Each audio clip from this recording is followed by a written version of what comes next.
بسم اللہ الرحمن الرحیم الحمدللہ رب العالمین والعاقبۃ للمتقین والصلاۃ والسلام علی سید الانبیاء والمرسلین۔ محترم سامعین، ہمارا رجب المرجب شریف کے مہینے کے بارے میں جو درس ہو رہا ہے، ان میں رجب شریف کے روزوں کا جو ہے وہ حدیث شریف میں ذکر آیا ہے۔ فرمایا کہ جس ایماندار نے ماہ رجب کا ایک روزہ رکھا اللہ تبارک و تعالیٰ کی رضا اور خوشنودی حاصل کرنے کے لیے،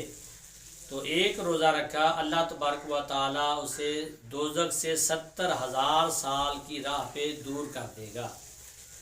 تو فرمایا جس نے 2 روزے رکھے بے شمار اللہ تعالیٰ ثواب عطا فرمائے گا، اور جس نے 3 روزے رکھے اسے بھی اللہ تعالیٰ بے شمار ثواب عطا فرمائے گا، اور جس نے 4 روزے رکھے یا 5 روزے رکھے، فرمایا اس کا چہرہ قیامت کے دن آفتاب کی طرح روشن ہوگا۔ جس نے 6 روزے رکھے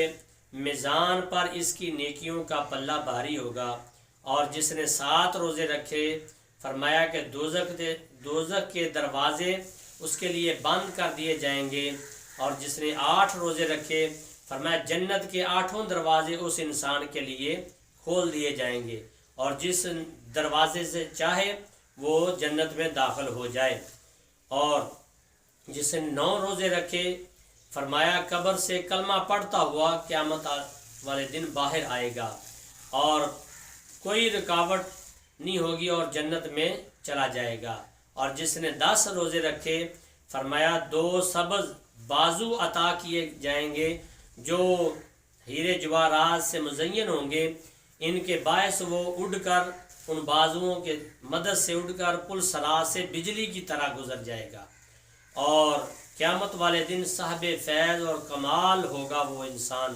اور 11 اور 12 روزہ رکھنے والا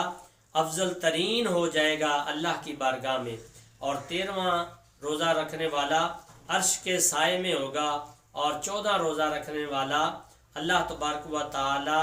کی ایسی کرامات سے نوازا جائے گا کہ اس کے سوا اور کوئی نہیں پا سکے گا وہ کرامات، اور 15 روزے رکھنے والا شہادت پر فائز ہوگا۔ یہ اس مہینے کے روزوں کے فضائل ہیں۔ اللہ تبارک و تعالی ہمیں زیادہ سے زیادہ اس مہینے میں روزے رکھنے کی توفیق عطا فرمائے۔ وما علینا الا البلاغ۔